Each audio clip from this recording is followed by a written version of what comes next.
Gloria a Dios. Gracias a los ministros de alabanza, de adoración que nos ayudan para tener también esa cobertura de la presencia de Dios.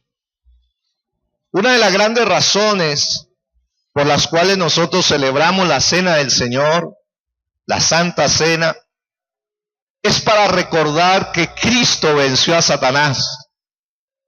Le doy otra oportunidad. Una de las grandes razones por las cuales celebramos la cena del Señor es para recordar que Cristo Jesús venció a Satanás. Cristo lo venció. Y nosotros nos reunimos con ese propósito de recordar la victoria de Cristo a través del pan que representa el cuerpo de Cristo partido y molido en la cruz, a través de la copa que es justamente el vino que representa la sangre de Cristo. La sangre de Cristo tiene poder. Y entonces uno de esos motivos, grandes razones por las cuales celebramos la cena es recordar ese triunfo que Cristo obtuvo en la cruz sobre Satanás, porque eso nos beneficia a cada uno de nosotros. Nos beneficia a cada uno de nosotros. Hace pocos meses atrás, unos 6 meses atrás, estuve experimentando un ataque frontal del enemigo. La verdad, estuve bajo un ataque espiritual que no sabía cómo liberarme de él. La verdad, me duró bastante y me sentía muy incómodo, porque en realidad, además de tener una afección física, además de estar pasando por una enfermedad física, el enemigo me estaba atacando mi corazón, estaba atacando mi mente, estaba atacando mis emociones. Entonces fue una batalla bastante cruel, despiadada. Y yo oraba al Señor en medio de la poca fuerza que tenía y le preguntaba a Dios: Señor, ¿qué es lo que sucede? Yo creo que Cristo obtuvo la victoria sobre Satanás y los demonios. ¿Cuántos dicen amén? Y el Señor, a través, una de las lecciones que me daba dentro de este proceso es justamente que Él quería que nosotros tuviésemos verdadera libertad en Cristo. Dios quiere que el creyente camine en verdadera libertad. Y para tener verdadera libertad, escúcheme bien, se necesita tener éxito en la guerra espiritual. ¿Me oyeron? Se necesita tener éxito en la guerra espiritual. Y para tener éxito en la guerra espiritual, se necesita que se nos revelen 2 cosas. La primera de ellas es la ubicación de nuestro enemigo. Identificar qué es lo que nos está atacando.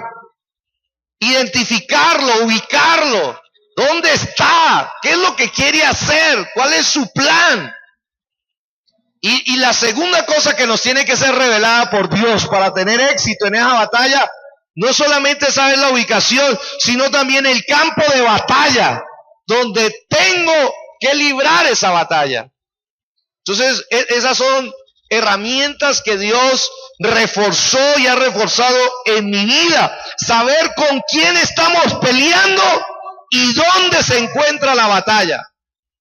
Es muy conocida la historia de Estados Unidos, que tiene una guerra frontal contra el terrorismo. Estados Unidos es una nación que lidera la guerra contra el terrorismo. Y ellos, desde ese gran ataque terrorista que tuvieron, ¿cierto? Ahí las 2 torres gemelas en estos años hacia atrás, y ellos comenzaron a decir: ¿dónde está el enemigo? Y uno de los grandes desafíos es que no ubicaban al enemigo, no lo ubicaban, no lo encontraban. Se demoraron 10 años en encontrar a Bin Laden. Una década el enemigo estuvo evadiendo. Cada vez que lo iban a atrapar se escapaba.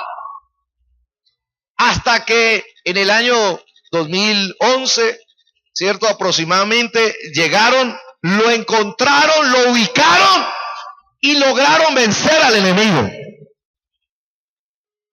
Una pregunta, ¿Estados Unidos tiene todo el armamento para vencer a cualquier terrorista? ¿Ustedes qué piensan? Totalmente. Estados Unidos tiene todo el armamento para vencer a cualquier terrorista, pero ¿qué es lo que se dificulta? Que no lo ubica, que no sabe dónde está, que se le esconde, que le evade, y ahí es donde se complica.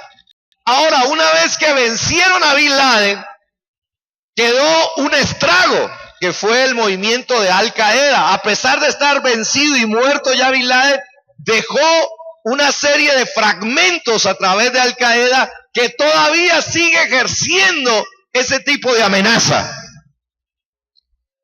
¿Qué quiero decirle con esto? Cristo venció a Satanás en la cruz del Calvario.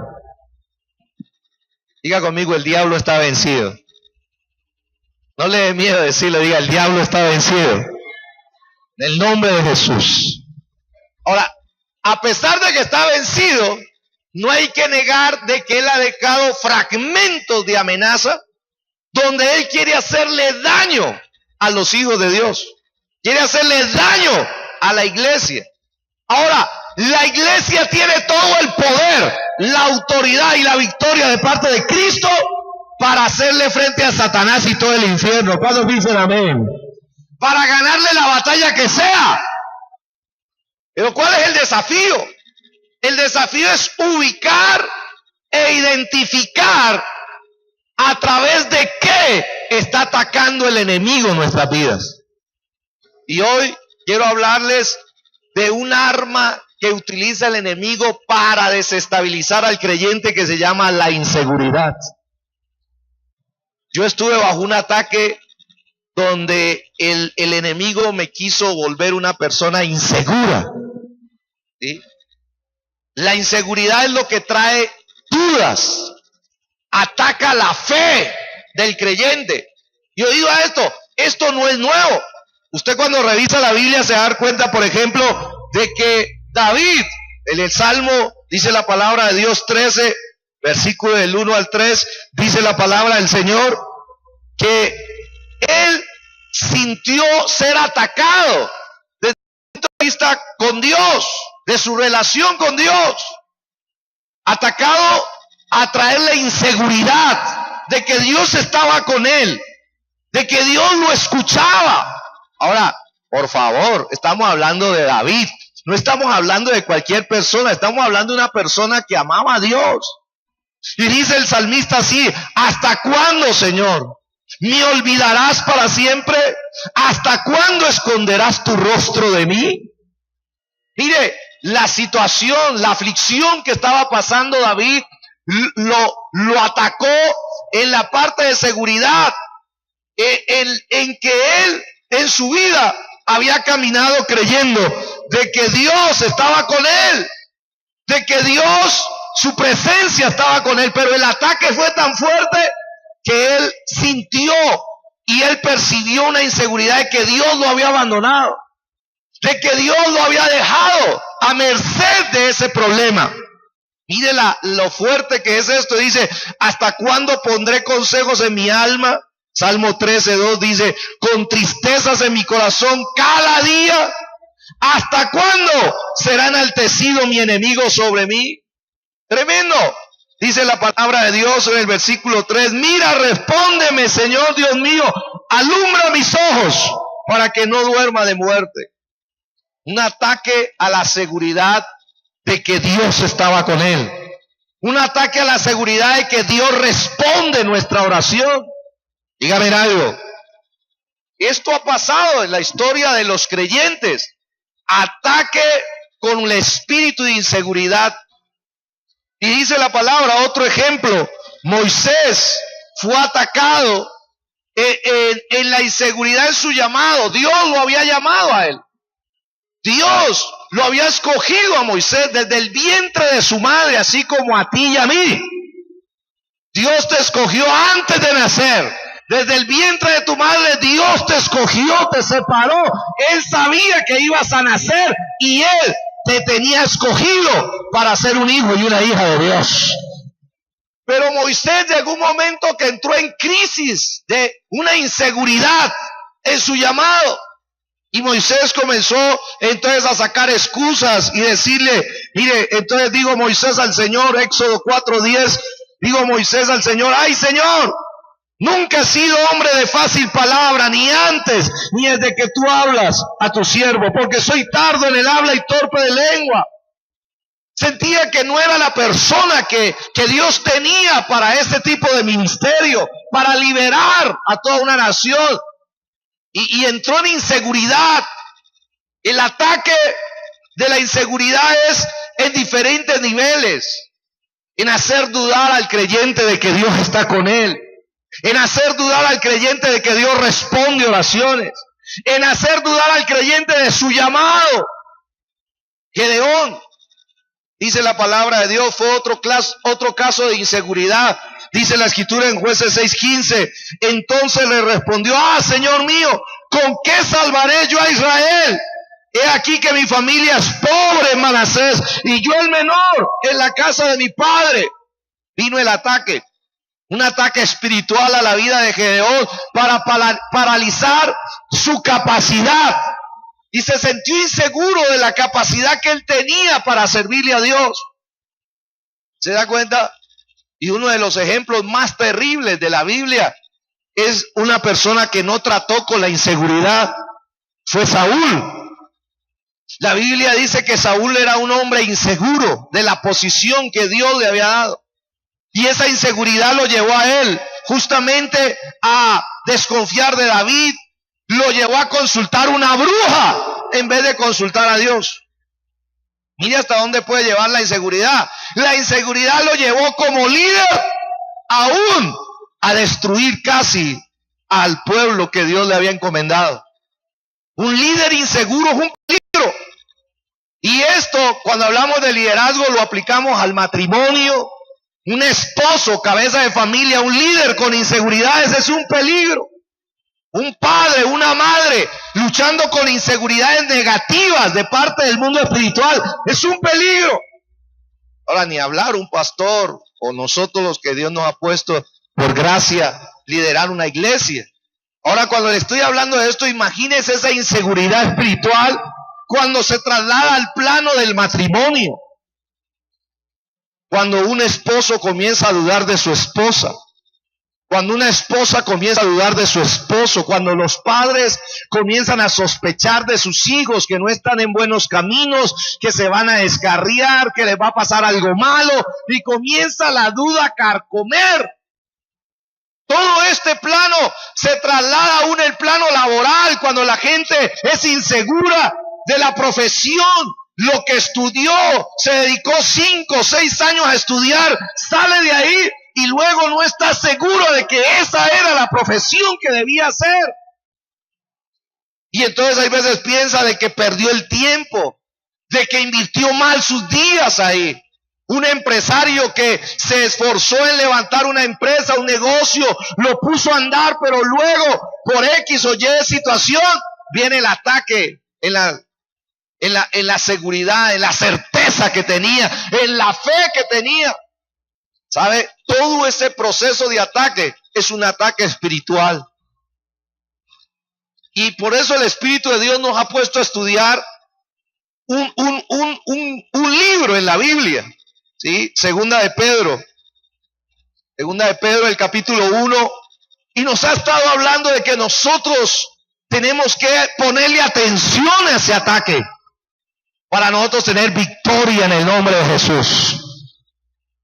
Pedro dice, segunda de Pedro 1:10, dice la palabra así, por lo cual, hermanos, la palabra apostólica dice, segunda de Pedro 1:10, por lo cual, hermanos, tanto más procurad hacer firme vuestra vocación, tener seguridad, dice otra versión. Dice la Escritura, procuren trabajar en hacer firme, en hacer seguro el llamado que Dios les ha hecho. en tener esa seguridad y esa elección, tener la seguridad de que Dios los eligió, de que Dios los llamó, de que Dios es el que equipó y está equipando tu vida para cumplir el plan en esta tierra. Dice, trabajen en la seguridad, en la firmeza de vuestra vocación y elección, porque haciendo estas cosas, wow, no caeréis cuando, dígalo más fuerte, no caeréis cuando, jamás. No caeréis en la desesperación, no caeréis atrapado en la duda, no caeréis atrapado en la inseguridad, en la inferioridad, no caeréis y quedaréis atrapado en la desesperanza. No, Dios no quiere eso en sus hijos. Dios quiere que sus hijos vivan esta vida con seguridad. Le doy otra oportunidad. Dios quiere que sus hijos vivan esta vida con seguridad, con firmeza, con convicciones sólidas, con una certeza, con una fe robusta, de tal manera que le puedan hacer frente a cualquier prueba, a cualquier situación, a cualquier aflicción y a cualquier ataque del enemigo, el cual está vencido en el nombre de Jesucristo. ¿Cuántos dicen amén a eso? Denle aplausos al Señor, amén. Para Él son. Ahora, al escuchar esta palabra, ¿cierto? Entonces, trabajemos en algo en esta noche. Es cómo vencer la inseguridad espiritual. ¿Cuáles son los recursos que Dios nos ha dejado para vencer la inseguridad espiritual? Ese ataque que muchas veces nosotros vivimos. Es una de las armas más poderosas del enemigo para anular a un creyente en todo sentido. Y para hacerle la vida, mejor dicho, difícil. Primero, vamos a mirar los principios de la seguridad, de la salvación que Dios nos ha dado. Una persona que tiene seguridad de salvación es una persona que puede caminar segura en todas las áreas de su vida. Desde ahí se origina todo. Por eso el apóstol Pedro, cuando está hablando en esta carta, el propósito de esta carta es reforzar la seguridad de salvación del pueblo de Dios. Y él comienza a hablar justamente de lo que Dios nos ha dado y lo que tenemos que desarrollar para mantener esa seguridad, esa firmeza en Cristo Jesús. Lo primero de ellos es en el versículo del 1 al 2. Miremos lo que dice la palabra ahí en 2 de Pedro. Él nos habla de la fe.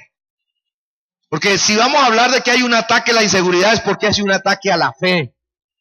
Cuando una persona se siente insegura de que Dios le escucha, de que Dios le acompaña, de que Dios le ama, que tiene dudas de las promesas que Dios le hizo, se van a cumplir o no se van a cumplir, de que es una persona insegura emocionalmente, que desconfía, oído esto, desde el punto de vista secreto ante Dios, lo primero que hay que revisar es la fe.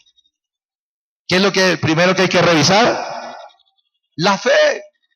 Porque ahí es donde hay algo que se está interponiendo para creer como Dios quiere que creamos. Dice la Escritura: Simón Pedro, siervo y apóstol de Jesucristo, a los que habéis alcanzado por la justicia de nuestro Dios y Salvador Jesucristo, una fe igualmente preciosa que la nuestra. Y lo primero que revisa el Espíritu Santo para que tengamos seguridad de salvación es nuestra fe. Nuestra fe. Y habla la palabra de Dios que esta fe tiene como origen la justicia de nuestro Dios y Salvador Jesucristo. ¿Quién es Jesucristo? Salvador, nuestro Salvador. Diga conmigo, Jesucristo. Dígalo más fuerte, diga: Jesucristo es nuestro Salvador. Oído este título que es muy importante y que ahí de pronto se está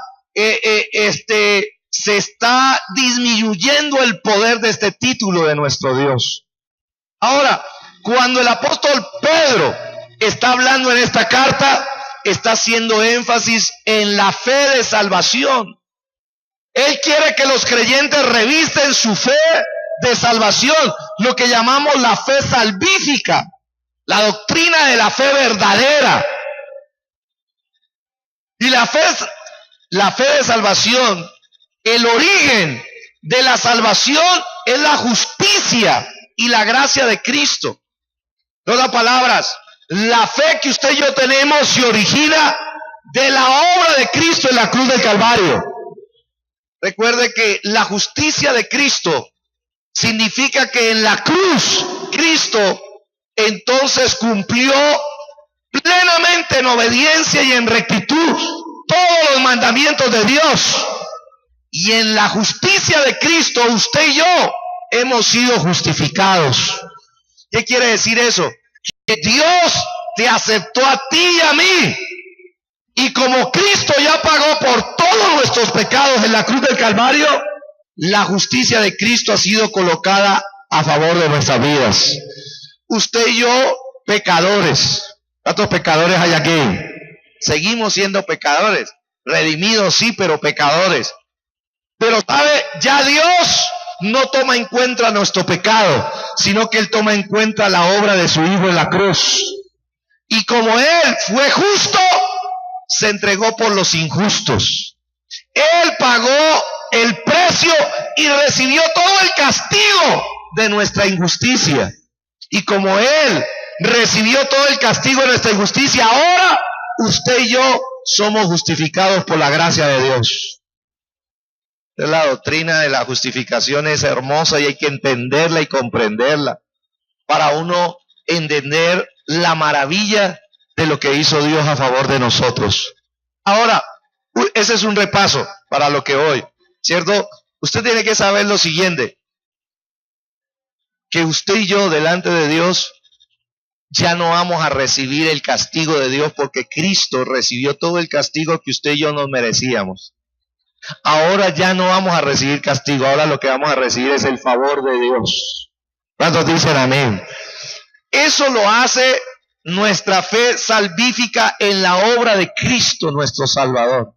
Él fue. Ahora la fe es el canal por donde vienen todas las bendiciones de la salvación. Por eso hay que revisar nuestra fe. Si la fe está bien, todas las bendiciones de la salvación nos van a alcanzar día tras día hasta llevarnos a la eternidad. Si nuestra fe está lastimada, si nuestra fe está disminuida, si nuestra fe está distorsionada, entonces las bendiciones de la salvación no tienen por dónde entrar en nuestra vida. Por eso hay que revisar qué tipo de fe es la que tenemos. ¿Cuál es la fe que nos está acompañando? Hay que revisarla. ¿Por qué? Porque la salvación es como llamémoslo así, la salvación es como un mar de bendiciones. Pero para que ese mar venga a mí, yo tengo que hacerle un canal para que venga a mí. El canal es la fe que Dios me dio. Si el mar, porque la salvación tiene muchas bendiciones. Yo dije, la salvación tiene muchas bendiciones. Si el canal que es mi fe está en óptimas condiciones, las bendiciones de la salvación van a ser mías día tras día. Me van a dar la seguridad de la que la presencia de Dios no me ha dejado, de que Dios sí me escucha, de que Dios tiene siguiendo un plan con mi vida, de que Dios tiene un propósito con mi vida, de que Dios va a cumplir las promesas que me ha dicho, de que Dios cuando yo caiga Él me va a levantar, que cuando yo enferme me va a sanar, de que cuando yo tenga tormenta Él me va a dar la paz, de que cuando venga la tristeza Él me la va a cambiar en gozo. Que alguien me diga amén a eso. Yo tengo que revisar la fe. Dele aplauso al Señor si usted lo cree. Tengo que revisar que el canal esté en óptimas condiciones. Porque la fe es el canal que me conecta todas las bendiciones de la salvación de Dios. Si un acueducto, o más bien un canal, se rompe, en estos días estuve mirando un edificio y en el edificio se rompió la tubería, inundó, y eso perjudicó a las personas que vivían en el sector. No les llegó agua. porque la tubería estaba dañada. Eso le pasa a una persona cuando no está recibiendo las bendiciones de la salvación. Lo primero que hay que revisar es la tubería, los canales. Porque si el canal está dañado, si está lastimado, si está roto, entonces no hay cómo le llegue el suministro del Espíritu.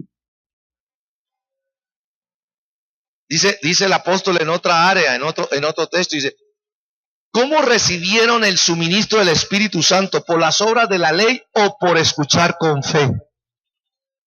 Hace esa pregunta en Hebreos, el escritor de Hebreos. ¿Cómo recibieron la presencia del Espíritu Santo de Dios? ¿Por las obras de la ley o por oír con fe? Por oír con fe. Cuando uno escucha con fe, con la fe salvífica, la verdadera, el Espíritu de Dios es suministrado sobre el creyente. El poder de Dios es suministrado sobre el creyente. La gracia de Dios es suministrada sobre el creyente. Si la voluntad de Dios es la sanidad, la libertad, la restauración, todo viene a través de la fe salvífica que Dios nos dio. ¿Cuántos dicen amén? Por eso lo primero que se revisa es la fe. Y Dios nos ha puesto todo este mes. Los mensajes han sido una serie de mensajes sobre la fe. Ahora bien, lo segundo es que, como estamos diciendo ahí, vamos a ver que muchas personas empezaron con una fe superficial. Empezaron su caminar con Dios con una fe superficial. Miremos el texto, Juan 4. Vamos a ver el ejemplo. ¡Wow! Dice la palabra de Dios así. Vino pues Jesús otra vez a Caná de Galilea, Juan capítulo 4, versículo 46, donde había convertido el agua en vino. Y mire lo que sucede aquí. Y había en Capernaum un oficial del rey, cuyo hijo estaba ¿qué? ¿Cómo estaba el hijo?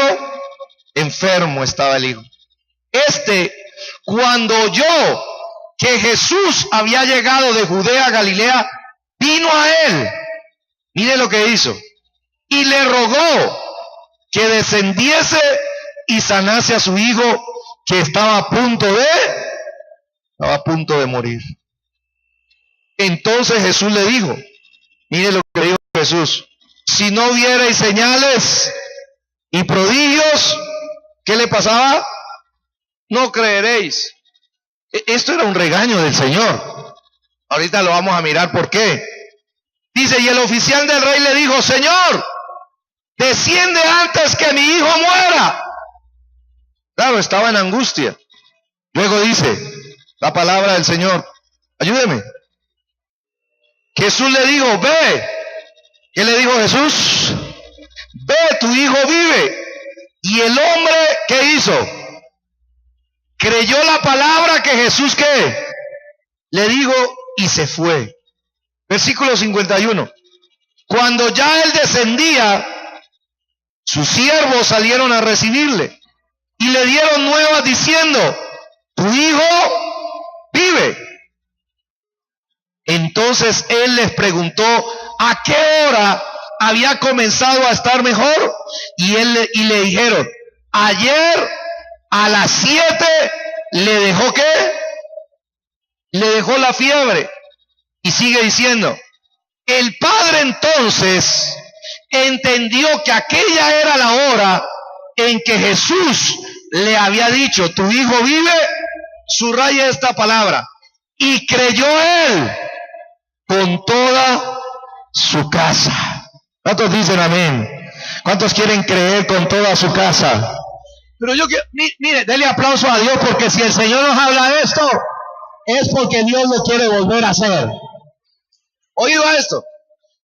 Téngame dos textos ahí, el versículo 50 y el 53. El versículo 50 nos habla de que él creyó, él tuvo una fe. ¿Sí?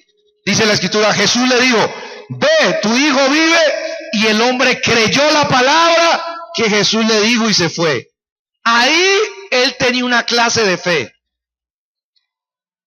Pero cuando terminó toda la escena en el versículo 53, habla de otra clase de fe. Porque dice él, versículo 53, Tu hijo, el padre entonces entendió que aquella era la hora en que Jesús le había dicho, tu hijo vive. Y creyó él con toda su casa. Oído esto. El oficial, el que estamos viendo aquí, empezó con una clase de fe. La fe que él tenía era una fe superficial. Y Dios, Jesucristo, con ese encuentro que tuvo con él, quería llevar a que él transicionara de una fe superficial a una fe de salvación.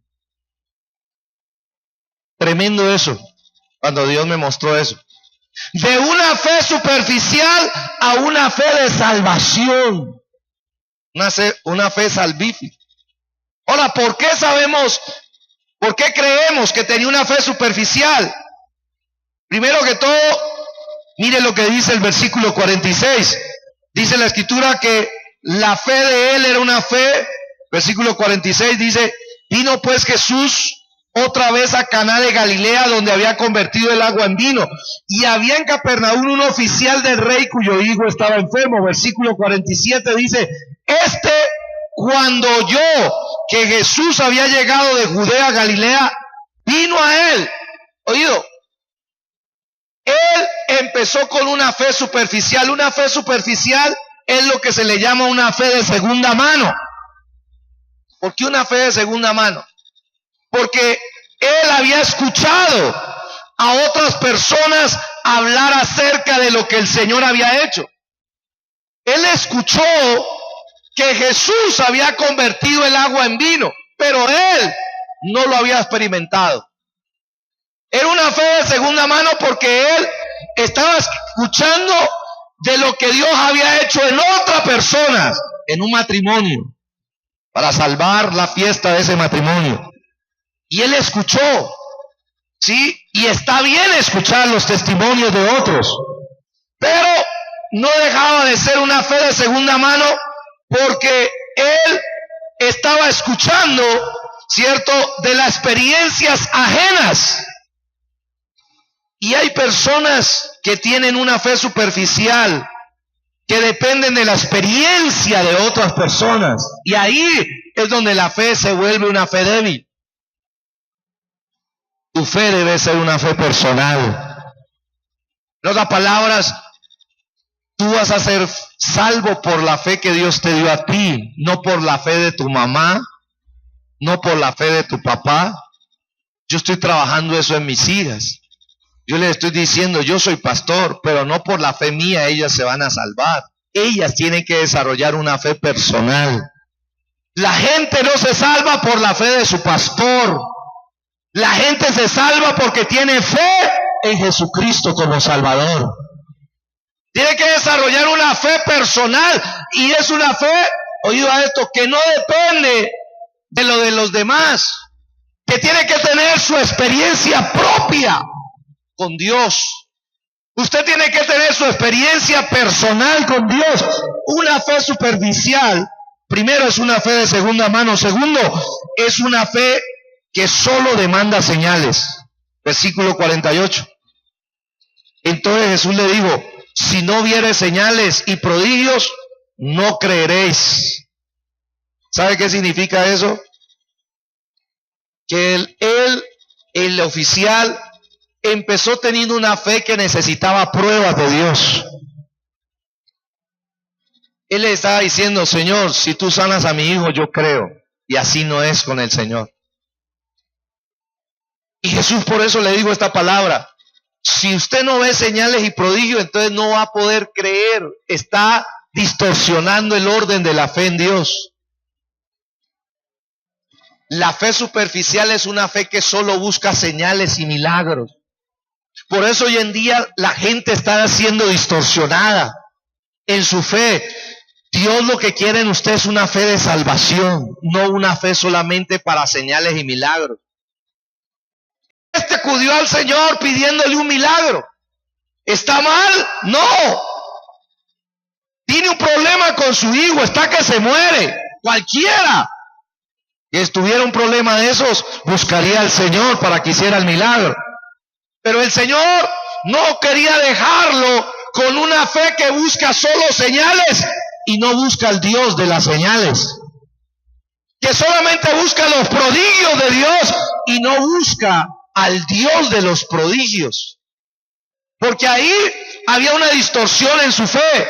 Ahora esta fe era superficial, que era una fe de segunda mano, una fe que demanda señales, y tercero, era una fe egocéntrica. ¿Qué es una fe egocéntrica? Mire, todo esto lo viví yo ahora. Una fe egocéntrica es aquella que está centrada en uno mismo. Versículo 49. El oficial del rey le dijo: Señor, desciende antes que mi hijo muera. Estaba centrado en él mismo. Estaba centrado, le interesaba la sanidad física de su hijo. Le importaba su salud. Le importaba solo su bienestar. Pero oído, esa es una fe egocéntrica. Cuando uno solamente busca a Dios para que Él le traiga bienestar personal a uno, es una fe que está alimentando es el ego personal. Y por eso el Señor hasta ahí no le respondió nada. Porque era una fe que estaba distorsionada. No hubo palabra de Dios. El Señor lo que hizo fue regañarlo. ¿Sí? Y mire lo que dice en este mismo texto: una fe superficial se convierte en una fe grosera. ¿Sabe por qué? Porque mire lo que le digo, el oficial del rey le dijo: Señor, desciende antes que mi hijo muera. ¿Sabe qué estaba haciendo? Dándole una orden al Señor. Estaba mandando al Señor y estaba, oído a esto, estaba distorsionando ahora también el nivel de autoridad que le debemos al Señor. El señorío de Cristo. Nosotros no mandamos al Señor. El Señor es el que manda. Y Él como oficial del ejército, como Él como militar, estaba acostumbrado a dar órdenes. ¿Sí? Entonces, Él le da la orden al Señor. Note que Dios lo dejó hacer todo eso. Pero hasta ahí el Señor no ha entrado todavía en una respuesta contundente a su necesidad. Dios lo transicionó. Ahora sí, versículo 50. Mire lo que dice. Entonces ahí Jesús le dijo: listo. ¿Usted quiere que... ¿Qué le pidió el oficial? ¡Desciende! Él quería que Jesús fuera hasta donde estaba el hijo. Jesús le dijo: no, así no es, papito. Váyase usted. Otra vez. Atienda bien lo que estamos viendo. Yo creo que hoy pueden haber milagros de Dios. La transición es de una fe superficial a una fe de salvación. Jesús escuchó al hombre la orden y le dijo: no, tú tienes que saber que el que mando soy yo. Yo no tengo por qué ir donde tú quieres que yo vaya. Más bien, ve tú. Y le dio la palabra: tu hijo vive. Dios es bueno. Yo dije: Dios es bueno. Él es grande en misericordia. Pero Él no quiere que nos quedemos con una fe superficial. Él quiere que desarrollemos una clase de fe que lo glorifique. Por eso Él está diciendo: mire, la fe salvífica o la fe de salvación empieza cuando usted escucha la palabra del Señor. Hasta ese momento el oficial no había recibido una sola palabra de Dios. Solamente un regaño le había metido Dios. Y para nosotros llegar a la fe de salvación, la verdadera, tenemos que estar conectados escuchando la palabra de Dios. Necesito saber lo que Dios ha dicho. ¿Qué ha dicho Dios sobre mi vida, sobre mi familia, lo que Él quiere hacer? Mire, y aquí hay una exhortación. Hay muchas personas que van a una iglesia cristiana y no escuchan la voz de Dios. Y cuando una persona no escucha la voz de Dios, tiene problemas en su fe. Está teniendo problemas con el canal que lo conecta a todas las bendiciones de la salvación. Un creyente, nosotros deberíamos preocuparnos si no estamos escuchando la voz de Dios. Porque la fe de salvación se produce, primero que todo, al escuchar la palabra de Dios. Él dice, Jesús le dijo, ve, tu hijo vive. ¿Ha recibido usted últimamente una palabra de Dios? ¿Le ha hablado Dios? Porque eso es importantísimo para nuestra vida espiritual. 2, dice la Escritura, y el hombre creyó la palabra que Jesús le dijo y se fue. La fe de salvación escucha la palabra y luego cree la palabra. No es suficiente escuchar la palabra de Dios. Hay que creer la palabra de Dios. ¿Sí? Y por eso dice el texto que él creyó la palabra, ¿cierto? Él se dio cuenta de que tenía que responder en confianza a lo que Dios dice. Creyó en que Jesús iba a sanar a su hijo. ¿Cuántos creen en ello? Mire lo que dice. Él está transicionando la fe superficial en una fe de salvación. Ahora, el versículo siguiente dice la palabra de Dios, perdón, el 49. No. El que estábamos leyendo, ¿cuál era? ¿El 50? Gracias. Y se fue. Esa colita que aparece ahí, se fue, significa que escuchó la palabra, creyó la palabra y obedeció la palabra. De nada, si el Señor le dijo, váyase usted, no soy yo el que tengo que ir. Yo puedo con mi sola palabra alcanzar al que sea. Wow. Bendigo a las personas. Si tú crees la palabra puede alcanzar a cualquier persona que tú estés necesitando que Dios alcance. La palabra dice que este hombre estaba con Jesús. ¿Cuántos están con Jesús en esta hora? Él estaba en un encuentro con el Señor. La necesidad estaba en su hijo que estaba lejos. Estaba a más de 30 kilómetros. Pero el Señor no lo limita ni el espacio ni el tiempo. El Señor con una sola palabra puede alcanzar a la persona que está en el hospital, que está en la clínica, que está en la cárcel, que está en otra ciudad, que está en otro país. Ahí la palabra de Dios puede ser enviada y ahí Dios puede sanar, puede liberar, puede restaurar al que sea, si usted y yo lo creemos. ¿Cuántos dicen amén a eso? Por eso es tan importante. Amén. Ahora, concluyamos. Oído esto.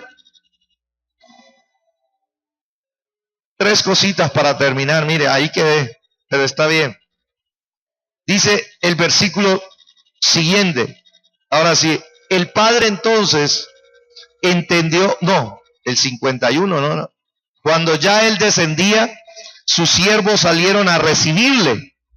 Y le dieron las nuevas diciendo, tu hijo vive. Amén. Y luego, ¿qué dice la palabra? Dice, entonces él les preguntó, ¿a qué hora había comenzado a estar mejor?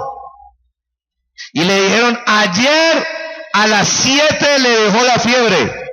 Miren tan preciso que es el Señor. Dice el versículo siguiente, ahora sí. El padre entonces entendió que aquella era la hora en que Jesús le había dicho, esta es la hora para creer. Yo digo, esta es la hora para creer. Si tú crees, así como el oficial dice, yo creí. ¿Sabe cuánto se demoró él para ver el milagro, para llegar y verificar el milagro? Se demoró un día, 24 horas. Él dice, yo creí a las 7 de ayer. Yo estuve con Jesús. Él me habló la palabra. Yo la creí. Yo la obedecí. Yo descansé en ella. Y él, 24 horas después, estaba viendo con sus propios ojos las señales y los milagros que el Señor hace para su pueblo. Esa es la precisión que Dios quiere en nuestras vidas. ¿Cuántos dicen amén? ¿Sabe? Y aquí Él aprendió y subraya el último texto. Y creyó él. Ahí era donde Jesús quería llegar. Y creyó él con toda su familia. Mire esto. En el versículo 50, él confió en Jesús para la sanidad de su hijo. Pero en el versículo 53, creyó para salvación con toda su casa. ¿Están oyendo? Para Dios es más importante, oído a esto, la salvación que la sanidad. Si yo como pastor o como iglesia o un predicador lo lleva a usted solamente a entusiasmarse con la sanidad, con la liberación, con la provisión de Dios, está distorsionando su fe. Porque la fe verdadera, la fe genuina que viene de Dios, está centrada primero en la salvación de su alma. ¿En la salvación de quién? De su alma. Oído a esto, Dios quería que este hombre fuera más allá del milagro para llegar a Jesús. Si ve que el milagro fue parte de la historia, pero el final, la conclusión a la que Dios quería llevarlo a él era la salvación de él con toda su casa. Oída esto, ¿de qué sirve sanar a un joven que después iba a morir de algo más y que se hubiese ido para el infierno?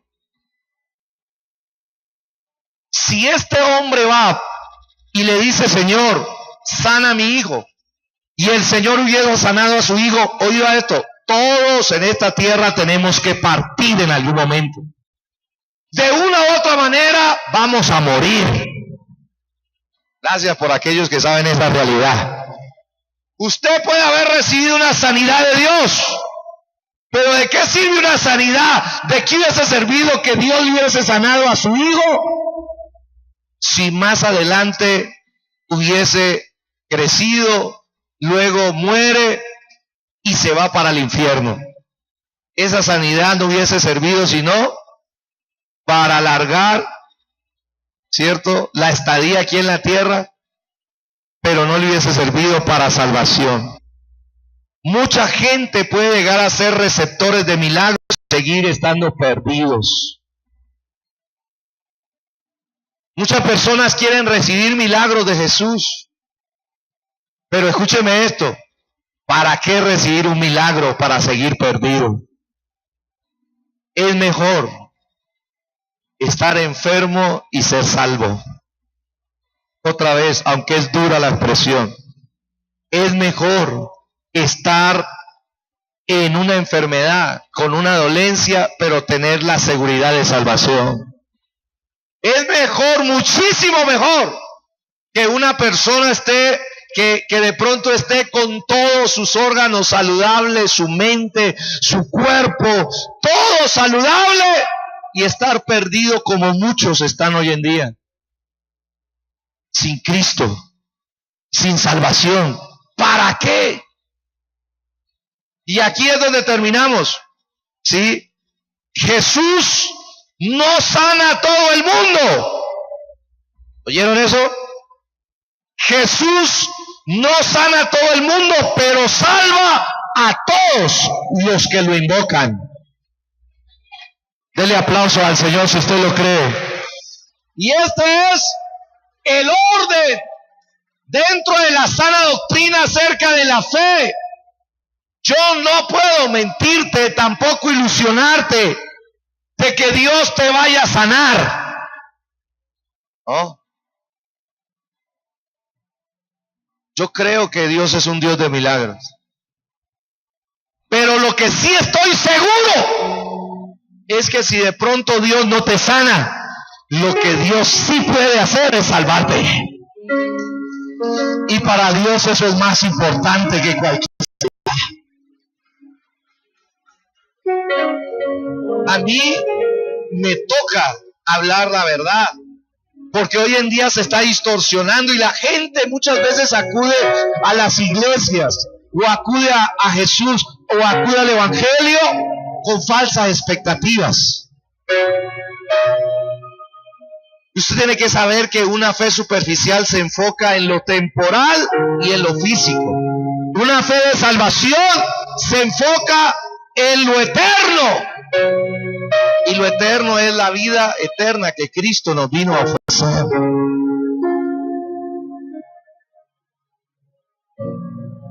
¿Está feliz usted porque es salvo? Si usted está feliz porque es salvo, su fe es genuina.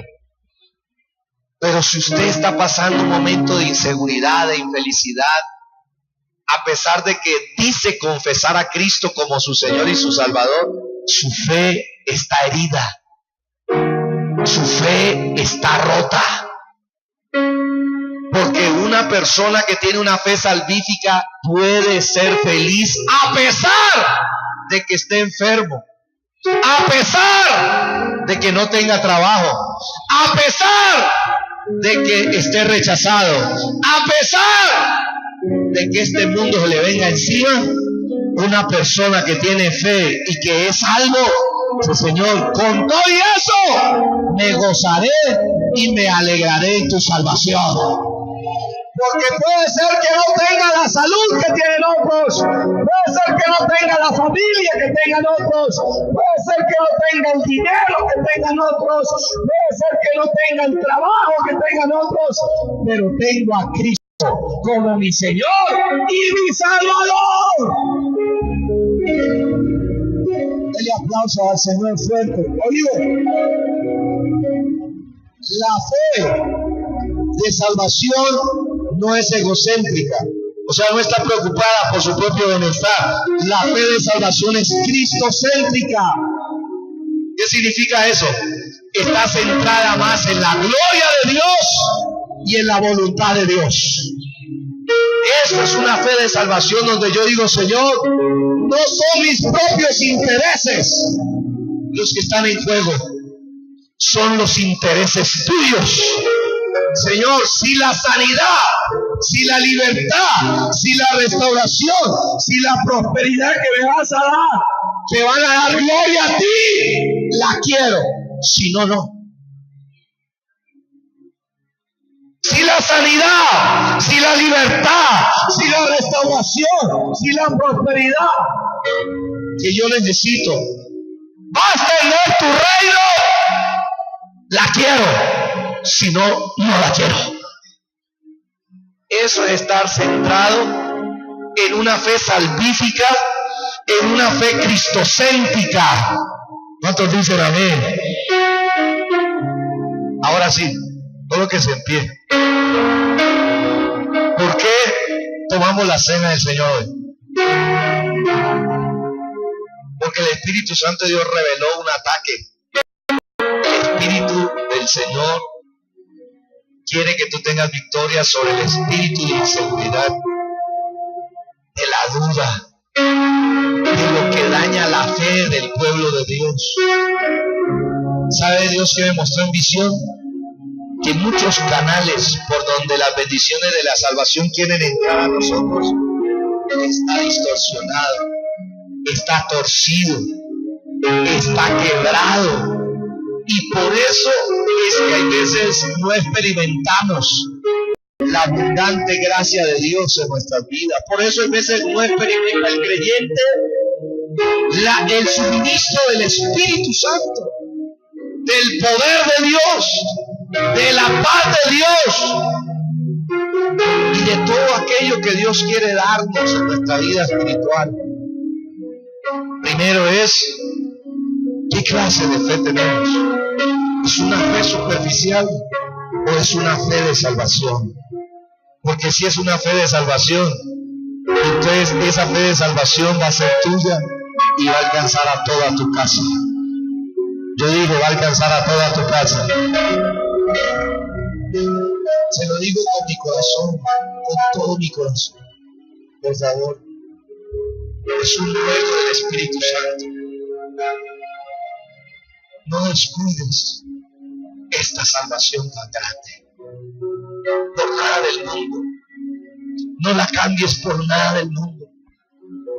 No hay nada más importante que tu salvación.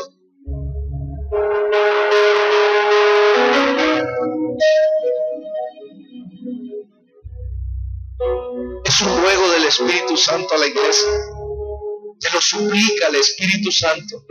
Te dice, no descuides esta salvación tan grande, ni la tuya, ni la de tu casa.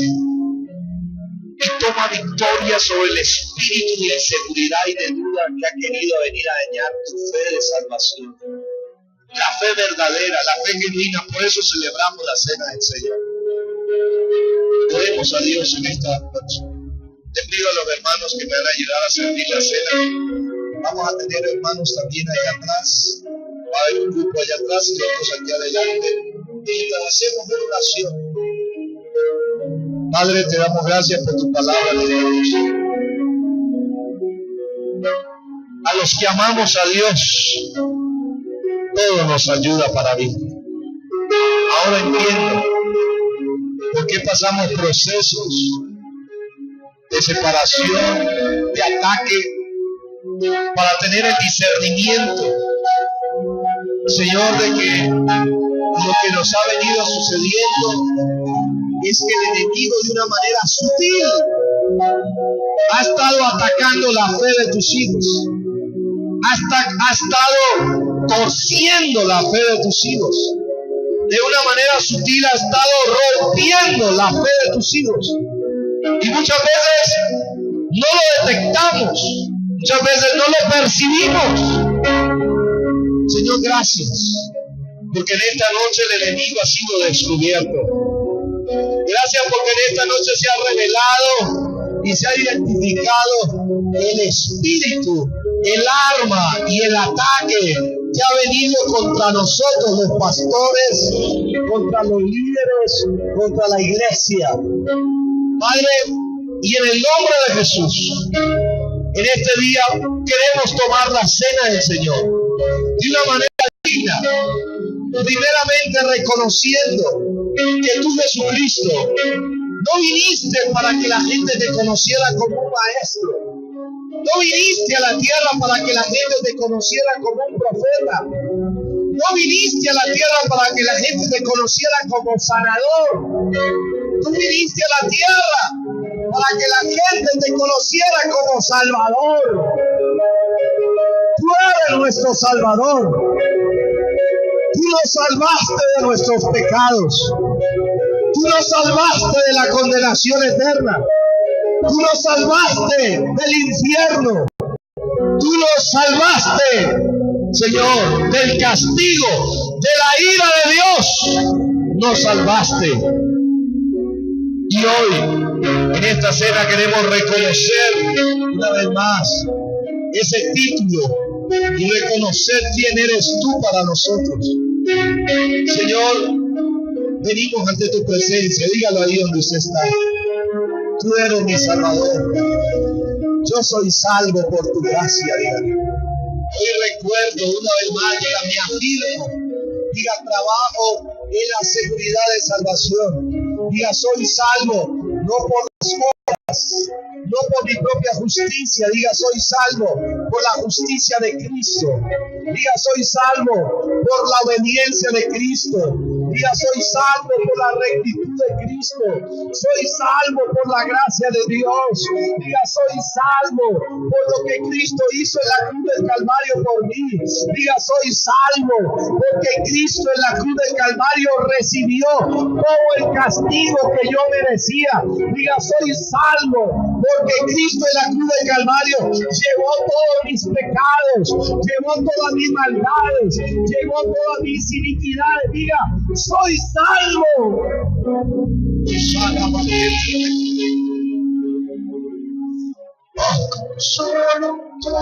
Hay un toque de Dios.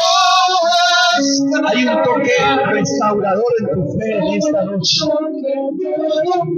Levanta tus manos. Esa fe superficial,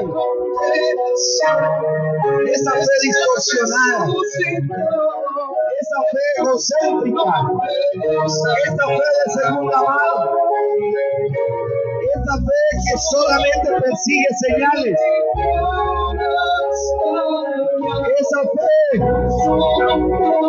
Ahora, con el toque de Dios, se transforma en una fe de salvación, una fe salvífica, una fe que se apega más a la salvación de Dios, a lo eterno de Dios, a la vida eterna de Dios. Hoy yo estoy viendo de Dios desprendiéndonos de las preocupaciones terrenales. Estamos viendo un toque de Dios que quita las cargas terrenales, temporales de esta tierra. Levanta tus manos ahí donde tú estás. El Espíritu Santo está aquí para ministrarte. Ahí donde tú estás, por favor. Solo un toque, Él quitó las cargas. El toque de la gloria de Dios. Solo un toque, todo ahora mismo derribo. Ya no hay se derriba la inseguridad, se anula la inseguridad, la duda, todo ataque del enemigo haya querido traer inseguridad, de que la presencia de Dios está contigo, de que Dios te escucha ahora, se anula todo ataque que haya querido venir a traer inseguridad en tu llamada.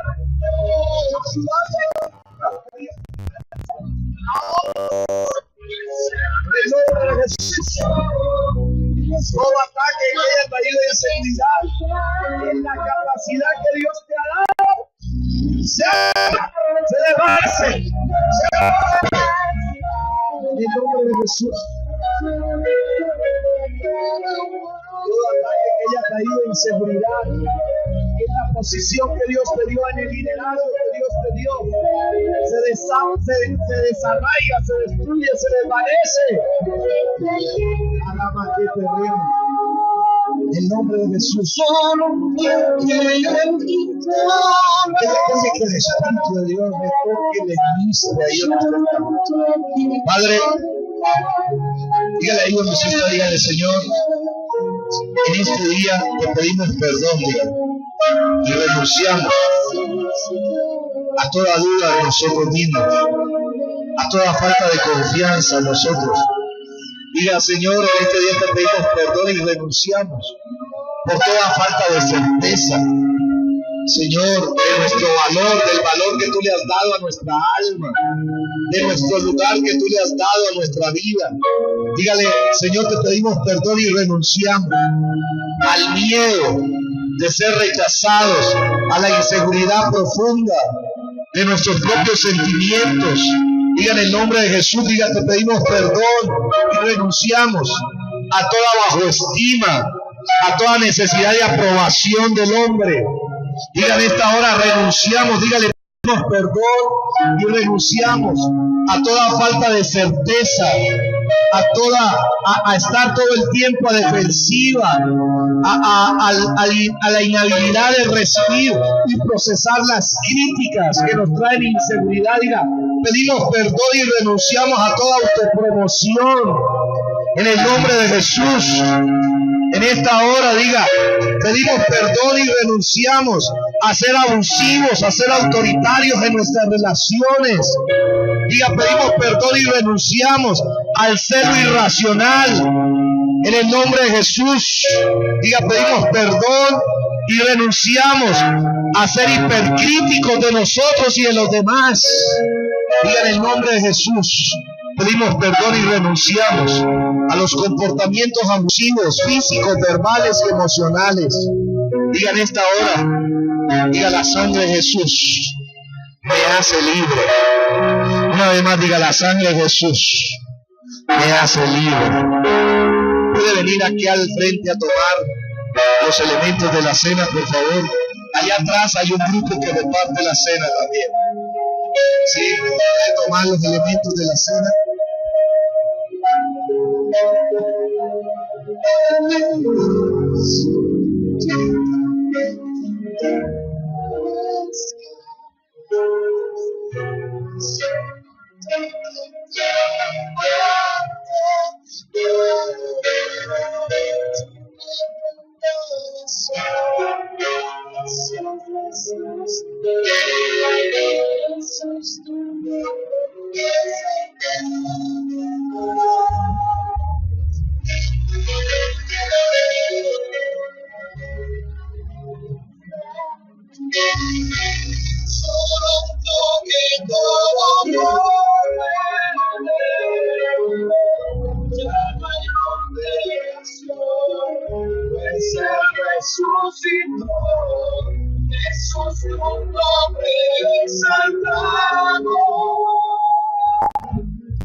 Representa el cuerpo partido de Cristo en la cruz.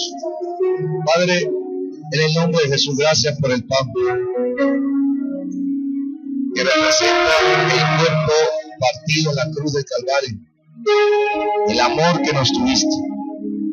Al tomar este pan, creemos, Señor, que se va toda inseguridad acerca de tu amor. Tú nos has amado con amor perfecto. Y el perfecto amor de Dios echa fuera el temor. El perfecto amor de Dios echa fuera la inseguridad. El perfecto amor de Dios echa fuera las dudas.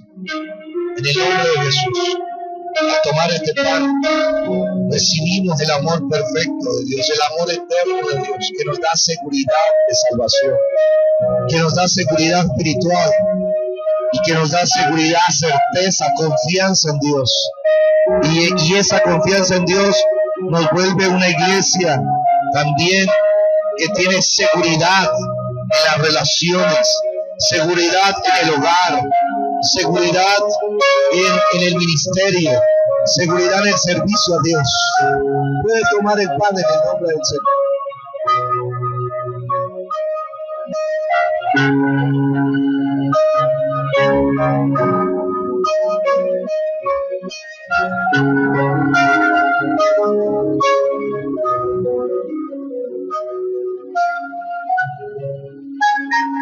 Alzamos la copa que representa la sangre de Cristo. Esta es la copa de la victoria, Señor. Hoy recordamos que Cristo venció a Satanás. Hoy recordamos que Jesucristo venció a Satanás, a todo principado, a toda potestad, a todo gobernador de las tinieblas de este siglo, a todo hueste espiritual de maldad en las regiones celestes. Que Jesucristo venció a los espíritus inmundos, a los demonios, y que esa victoria que Él ganó ahora es nuestra. Como iglesia, tomamos la victoria que Cristo ganó por nosotros y para nosotros. Hoy declaramos victoria, declaramos en el nombre de Jesús que el espíritu y la fuerza maligna de inseguridad, de inferioridad, de desconfianza, de duda, está bajo nuestros pies. Está totalmente anulada, está totalmente deshecha. Esta maquinación está totalmente en el nombre de Jesús rendida a los pies de Jesucristo. Y por el poder de la sangre del Cordero de Dios, declaramos libertad en nuestras vidas. Y declaramos que nuestra fe no es una fe superficial, sino una fe de salvación, que solamente Dios la usará, no solamente para llevarnos a nosotros a la vida eterna, sino a toda nuestra casa, a toda nuestra familia, con vida eterna en Cristo Jesús. Podemos tomar la copa bajo esa convicción.